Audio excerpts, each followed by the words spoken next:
Hello আমার বাগান প্রেমী বন্ধুরা, নতুন একটা ভিডিওতে সবাইকে স্বাগত জানাই। তো আজ একটা পটিং মিক্স আপনাদের করে দেখাবো। এটা হচ্ছে গরমের চারা গাছের একদম আদর্শ পটিং মিক্স।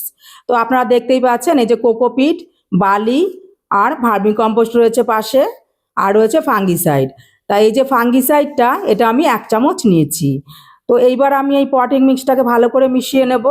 তো ভালো করে পটিং মিক্সটা মেশানো হয়ে গেলে তারপর আমি দেখাচ্ছি যে ঠিক কোন পটে আপনি গাছটা বসাবেন। এই যে পাশের ওই যে ছোটো চারা গাছটা, এই ছোটো চারা গাছ আমরা অবশ্যই ছোট পটে বসাবো। তো আমরা অবশ্যই 4 ইঞ্চি পটেই বসাবো, তার চেয়ে বড় পটে কিন্তু বসালে গাছ মারা যেতে পারে। তো এই যে দেখছেন ছোটো চারা গাছটা, এইটাই 4 ইঞ্চি পটে কিন্তু আমি, এই যে দেখছেন এই 4 ইঞ্চি পটটা, এই 4 ইঞ্চি পটে কিন্তু বসাতে হবে। আর এই 4 ইঞ্চি পটে বসালে গাছ কোনোদিন মরবে না। একদম ভালো করে বলতে পারি যে আপনার চারা গাছ খুব ভালোভাবে বড় হবে। আর আপনি এই পটে যদি বসান তাহলে কিন্তু গাছটাকে 1 মাস পর্যন্ত রাখতে পারবেন। আর তারপর আপনি এই গাছটাকে আপনি 10 ইঞ্চি বা 8 ইঞ্চি পটের মধ্যে ট্রান্সফার করে দেবেন।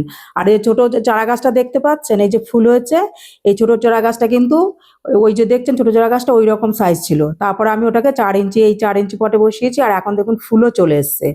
আর এই পটটা, এই যে চারা গাছটা, এটাকে আমি কিন্তু 10 ইঞ্চি পটে কিছুদিন পরে ট্রান্সফার করে দেবো। তো চলি বন্ধুরা, যদি ভিডিওটি ভালো লাগে তবে লাইক শেয়ার কমেন্টস করতে ভুলবেন না। Tata bye.